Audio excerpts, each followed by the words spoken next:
castle goring from Nikki, Aurora, and from me. Well, without further ado, I am going to plunge in after I have told you about a really very entertaining play I went to, which was a part of the Camden Fringe. I went on Saturday evening to the Cockpit Theatre, which is in Camden in London. It was written by George Bootle. It's called Star-Crossed. It's a comedic spin-off of Romeo and Juliet. It's a part of the Camden Fringe Festival, and there was a really very fine actor and very attractive young man in it called Xavier Rippon, who played Paris. It was directed by Lucas, not Charles. I've got the king on my mind, as you will discover in a second or two. So I'm not going to change this. I'm going to leave it so that you can see that what's on the back of my mind sometimes pops into the front. It was directed by Lucas Rimkus, and it really was a very, very entertaining. And I am going to ask Sean at the end of this to post photographs of Xavier Rippon in the role of Paris, and afterwards he was photographed with the director Lucas Rimkus, who is actually Lithuanian. I had the pleasure of speaking to both of them. So without further ado now, I'm going to plunge in, because I don't know if you realize, but yesterday was a momentous day. It was the 44th birthday of Meghan Markle, the Duchess of Sussex. It also has to be said it was the registered birthday of Queen Elizabeth, the Queen Mother, who was born 125 years ago yesterday, if her birth certificate can be relied upon. There's some doubt as to whether it can, because according to the staff at St. Paul's, Waldenbury, where she was born, possibly, she might have been born on the 3rd, I think, or was it the 5th? I don't remember. It's so long ago since I wrote the book. But she was quite a formidable character, Queen Elizabeth, the Queen Mother. And she and Meghan had certain qualities or traits in common, except Queen Elizabeth, the Queen Mother, was revered, while Meghan has been reviled. But Charles, the present king, the 4th of August was always a big deal with him, because Queen Elizabeth, the Queen Mother, loved celebrating her birthday, and he always was in attendance as long as he could be. Interestingly enough, I am told absolutely no one in the royal family mentioned Meghan Markle's name at all. Mickey want her left eye. Can you imagine? They're all so racist that they just couldn't even bother. Can you believe it, Aurora? They couldn't bother.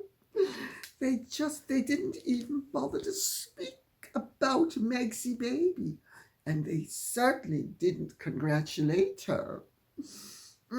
Well, I have news from on high, and I made notes. But before referring to my notes and what the bongo drums have been beating out to me, let me observe how fortunately thoughtful Meghan was on Instagram to congratulate herself on the great success of Was Never, her latest venture, which she calls As Ever, and how they are dropping a new wine, the way you or I would allow the goat to drop kid. They are dropping new produce, including new wine.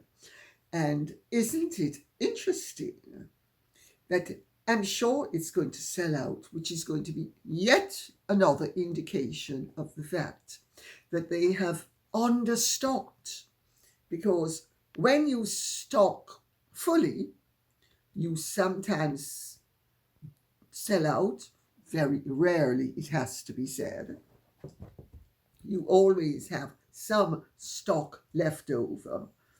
And when you never have any stock left over, it means that you have been under supplying. So, but let me read out some of the notes of what I was told, because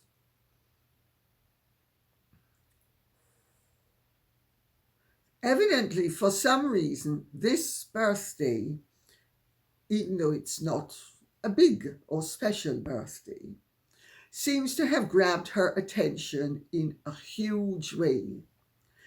Doubtless, largely because she's surrounded by failure and the walls are closing in many ways. According to the bongo drums, in the run-up to the birthday, she has been all over the place, figuratively speaking. She has been disconsolate. She has been creating dramas. She has been on the one hand rolled up in a ball, wailing like a banshee, then jumping up and being extremely proactive and energized. And I mean, somebody actually pointed out to me that Tom, Meghan's brother, said that when she was a little girl, she couldn't sit still. She was always darting about the place from one side of the room to another. Maybe Meghan has real problems going back to maybe even before she was born. But according to the information I have written down here, she is, let me read. This birthday seems to have grabbed her attention in a big way, doubtless largely because she's surrounded by failure and the walls are closing in many ways. She is under a huge amount of pressure.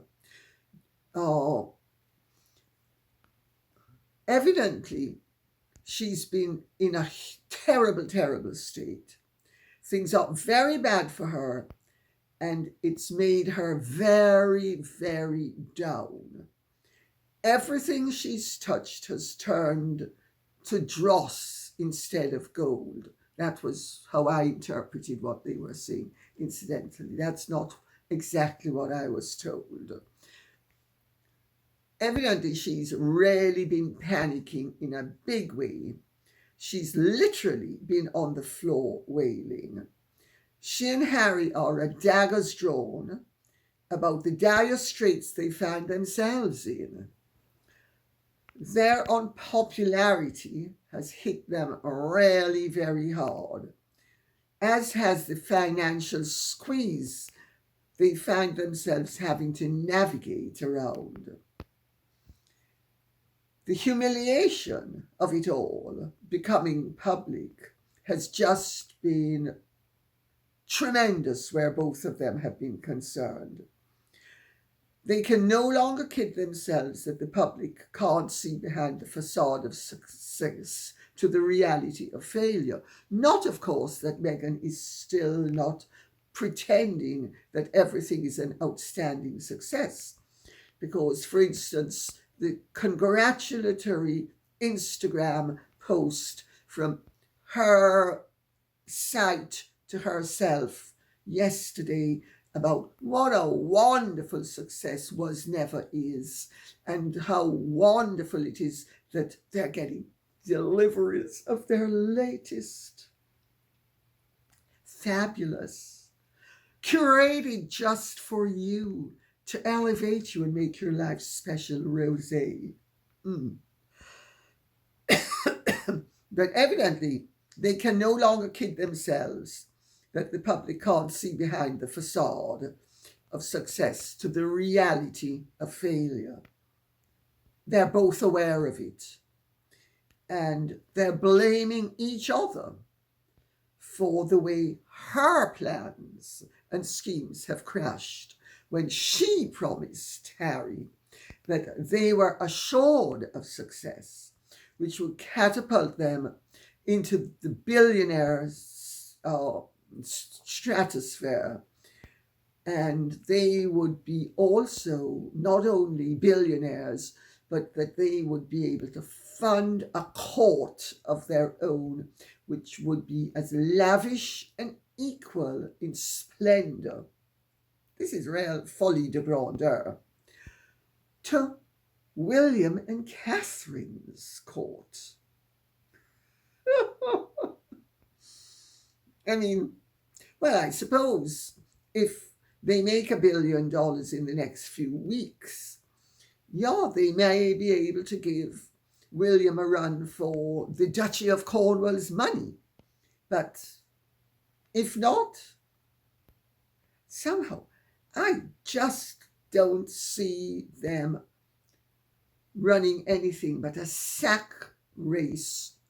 Remember, I don't know what it's like nowadays, but when I was young and when my children were at school, you would have sack races where people would sometimes have to go put themselves in crocus bags and jump like whatever, like dare really, as they ran a sack race.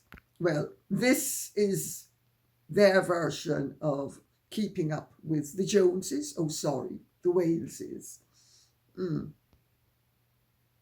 Evidently, disenchantment is setting with Harry in a big way, because he's now very aware of her cack-handed manipulations and how they have created the mess that they are in.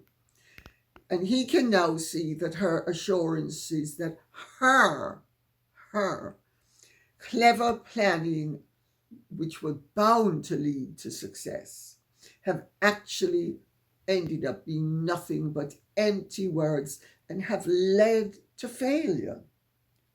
He's very aware of the fact, I'm told, that he is now hugely unpopular and that she is unpopular and that she has dragged him down with her.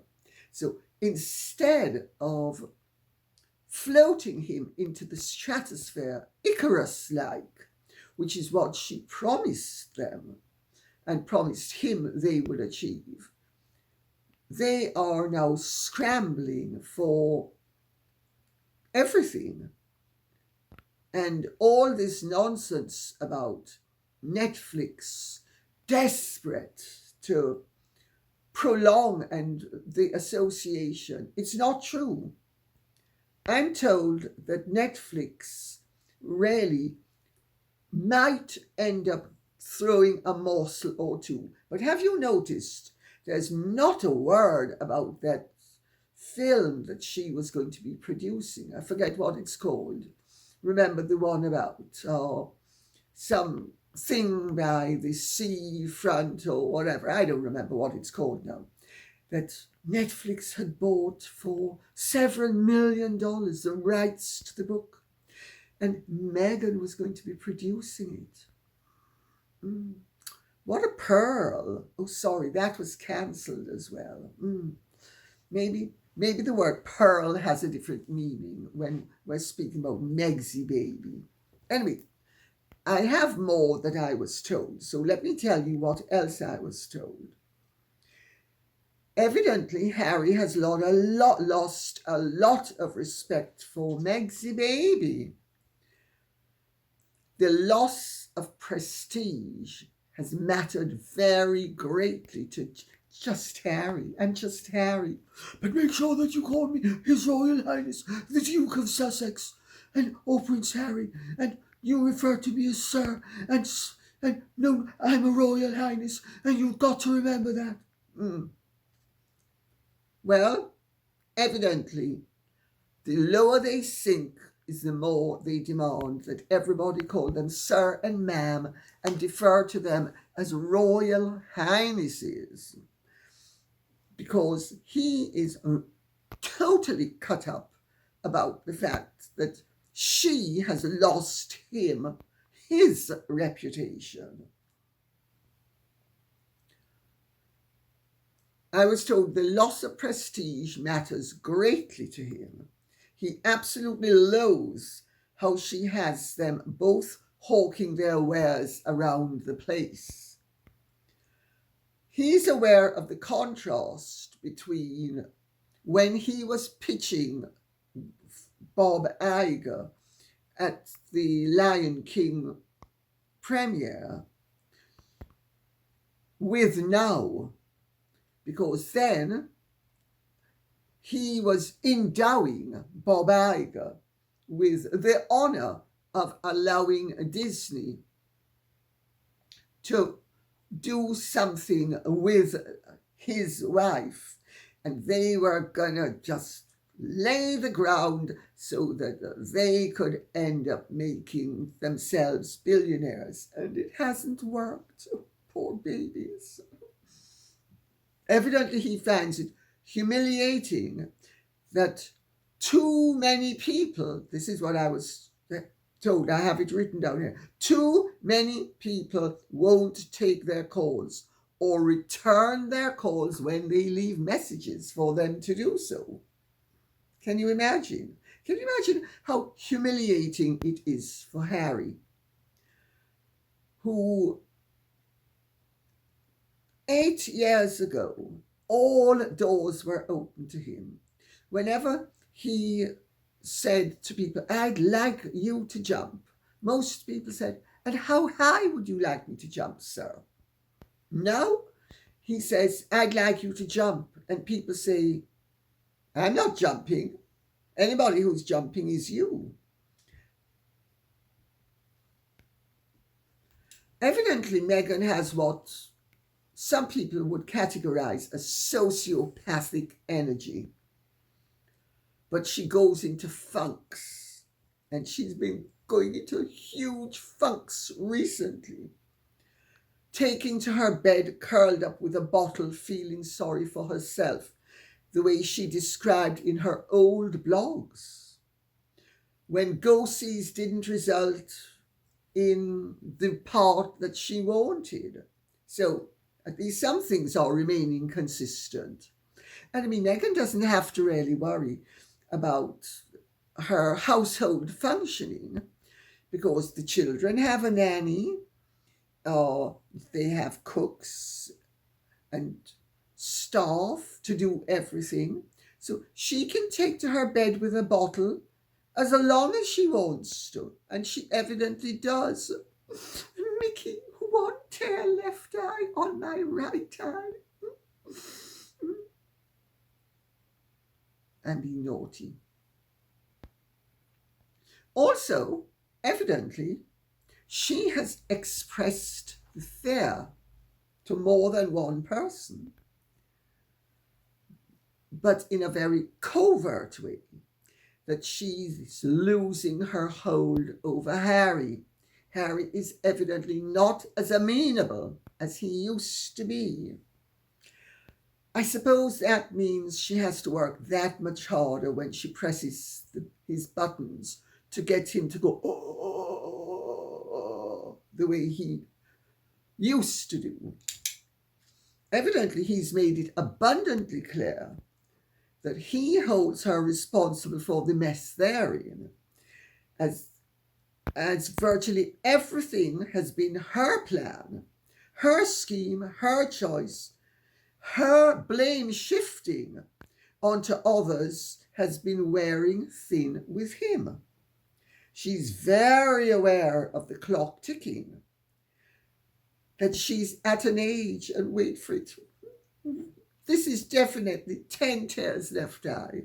She's at an age where her feminine wiles, she's worried, are beginning to lose their magnetic powers. I wonder what that means. Maybe she did come hither and somebody did a slither. I have no idea what it means. Could you tell me? And I'm actually being droll. I'm sure you know that I know exactly what it means.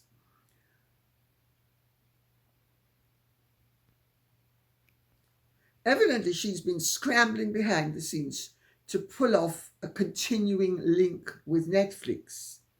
And it's not been going well.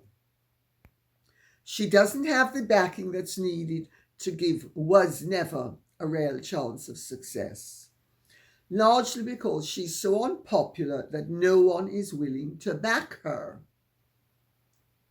All her approaches to various companies have been rebuffed. I suppose she's been trying to say, well, I'll honor you if you go into a partnership with me. And they say, oh, I don't think so. I don't think so. At least that's what I'm getting from all of this.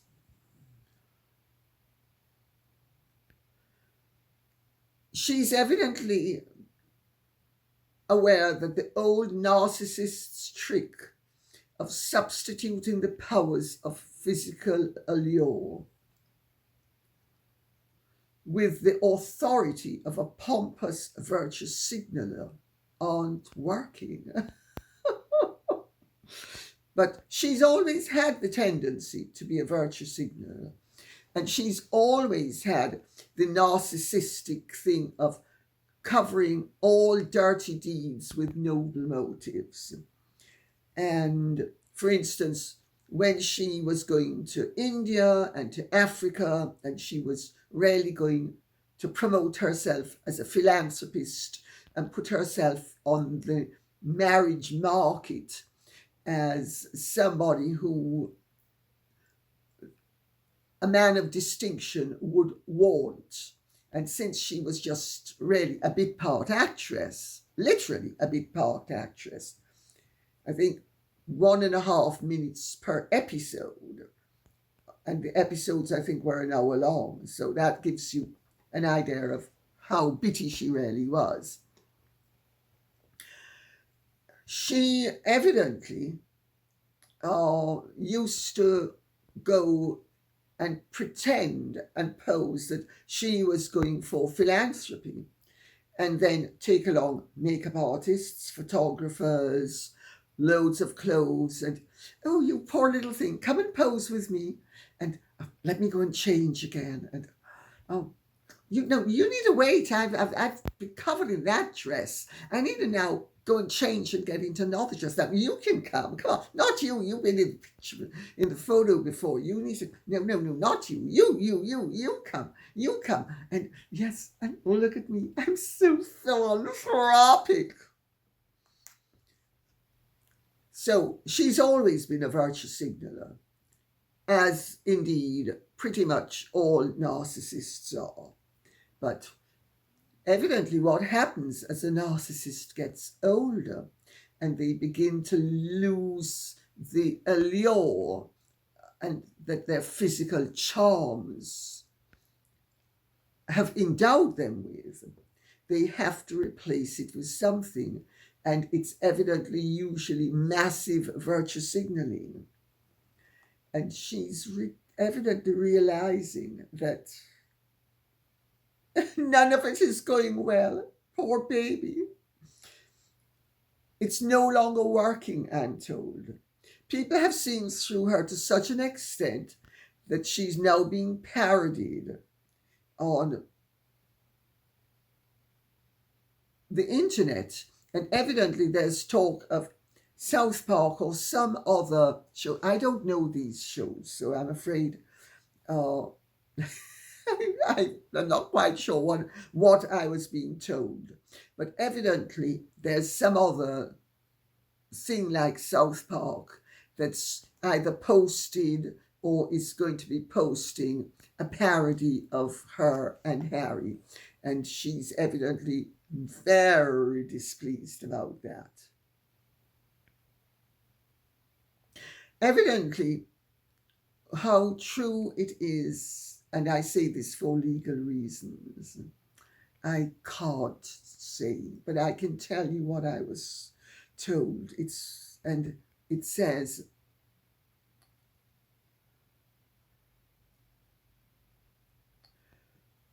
she's been discussing with some people, unbelievably, what a future without Harry might look like.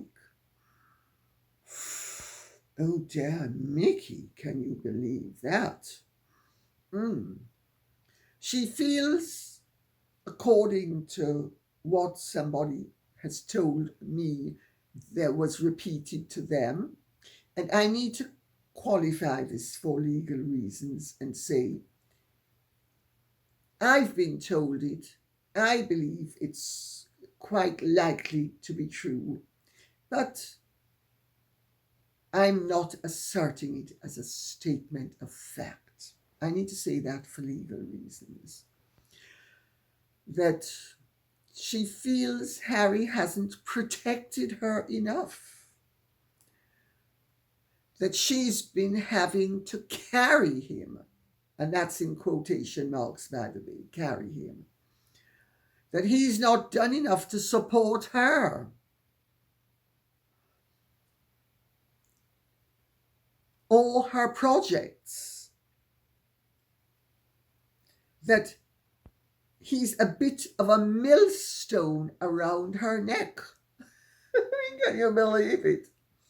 The woman owes her entire platform to him, and he's let her down. I mean, whatever next? Evidently, he is opposed to a lot of her aims, and he doesn't like a lot of her activities, and he doesn't like the way she's been using his children. He's evidently totally sick and fed up of a life in the media spotlight as a professional aspect of their existence. Of course, when he was being adulated and they were very successful and he was putting the boot into everybody else, oh, he loved it then, but he doesn't love it now. The tide has turned, and I don't like the media. No. Evidently, he hates criticism as much as she does.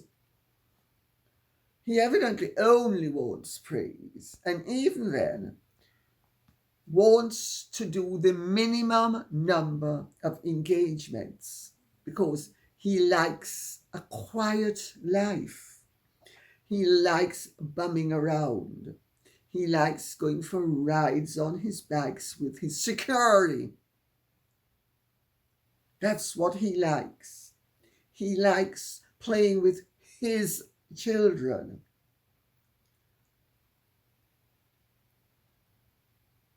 Do we begin to get a picture here of a couple that is possibly really pretty divided?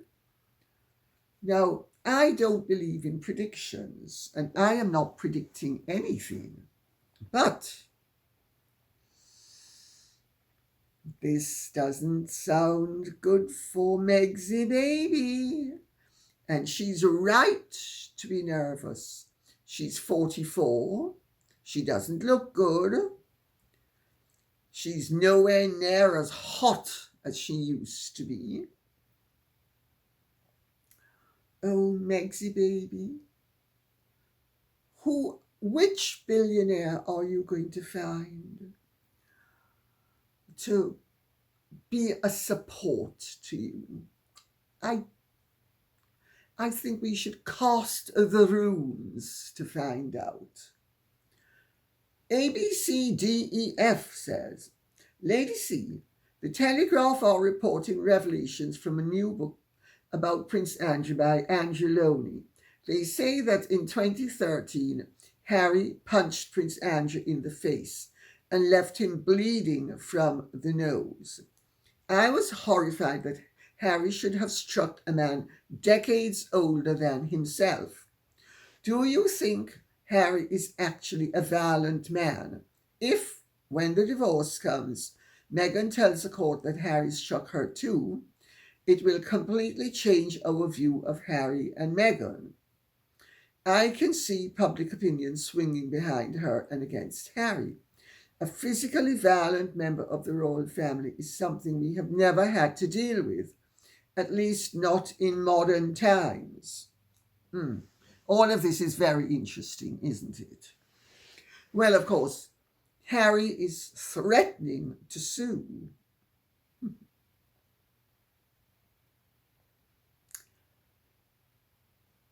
Well, I mean, the whole thing's farcical. I will say that from my knowledge of Harry's behavior when he was younger, there was an incident with a lord whose name I'm not going to repeat, but he is an old and close friend of mine, who Harry wanted to punch out and was restrained by his protection officers. That I know to be a fact. In fact, my friend the Lord has written it in his memoirs, which will hopefully be published sooner rather than later. I personally have never had any experience of Harry being in any way untoward to me, so I can't comment personally. But what I will say is, first of all, if Harry is threatening to sue over this,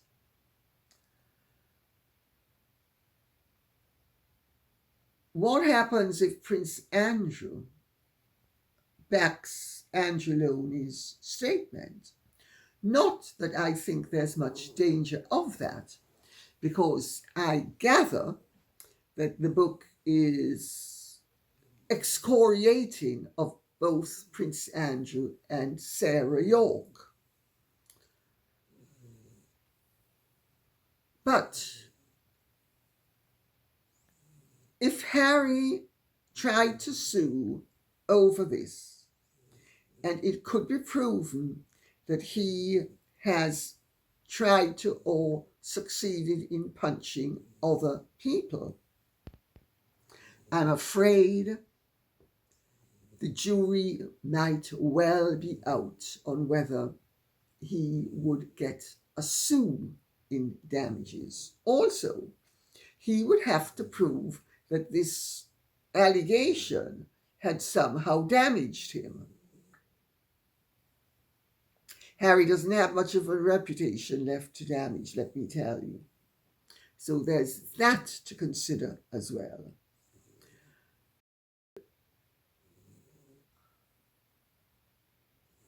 Would Meghan use it? Well, I mean, Meghan has shown that the truth and herself are very strange bedfellows. And in fact, if the truth jumped into bed with her, she might recoil with horror from the truth. So, even if it were true, and she spoke it, why do you think people are necessarily going to believe her?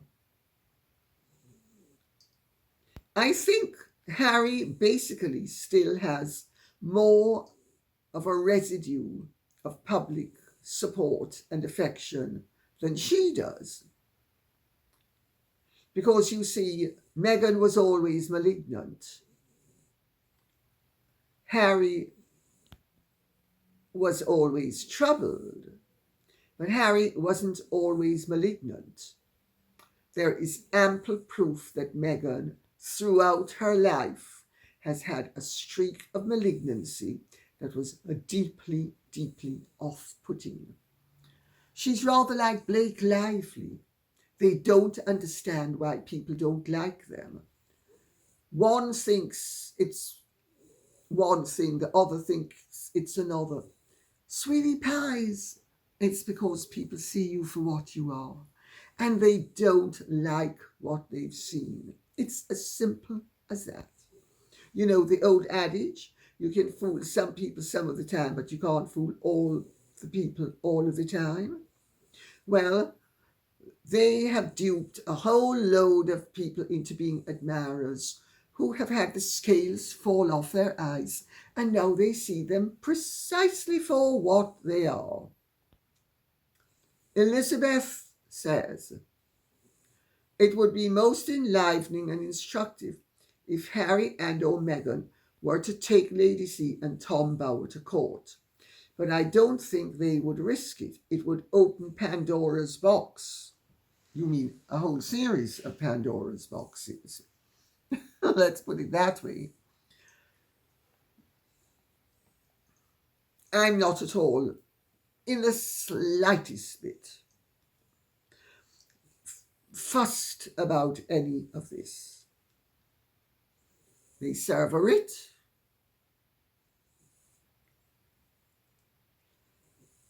They might find it a writ large that sometimes you bite off more than you can chew. So I'm not at all fussed and worried. But I don't know why all of a sudden I and Tom Bower are so in the news. I suspect it's Meghan and Harry's team who are just desperate to keep them in the news. And they have put this nonsense out so that Harry and Meghan will be spoken about. And anything and anyone that is going to get them column inches or attention is going to be dished up for the public's delectation. That's what I think.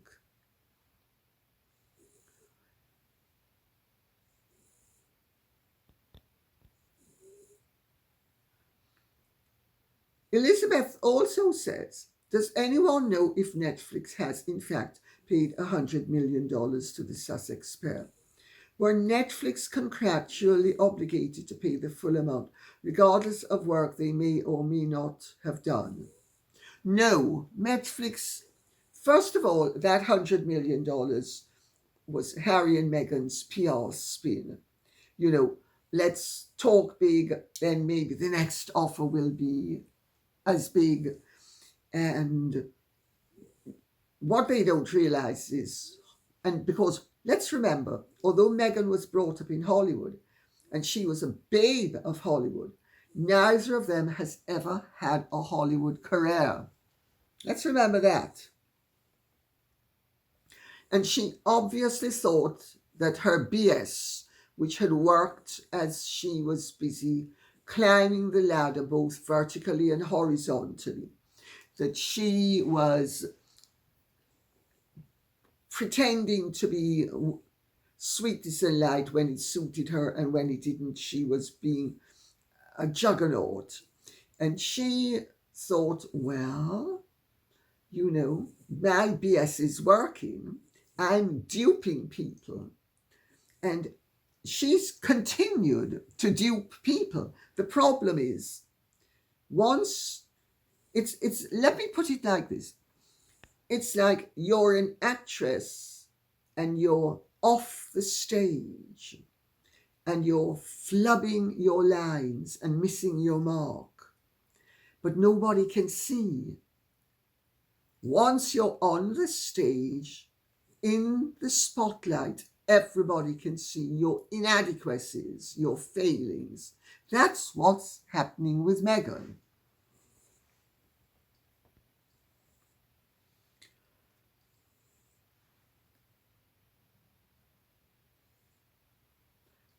There is no way that Netflix ever paid any such sum. First of all, Harry and Meghan had to absorb production costs. Remember, they were producing their shows. If I would estimate, if Harry and Meghan have made $20 million of the whole of the Netflix deals, they have made a lot. That would be profit to them. And I'm being generous because the figures look as if they'd made even less.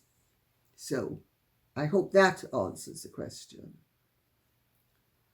Little old cat lady says, will the twits have to show their proof that Lady Colin and Tom are spreading misinformation?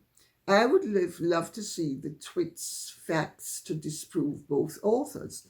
Laugh out loud. I forgot they have none. Those two are liars from the get-go. They just want the attention. All PR from their new team.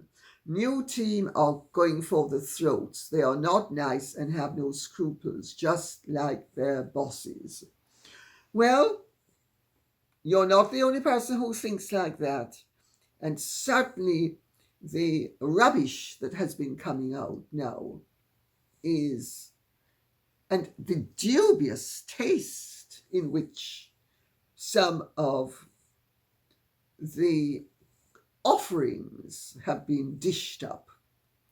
Just absolutely stunning to think that we're dealing with people who are supposed to be royal. Really unbelievable.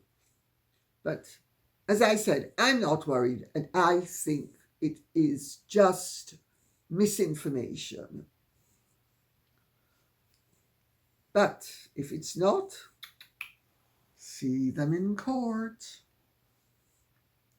And you see,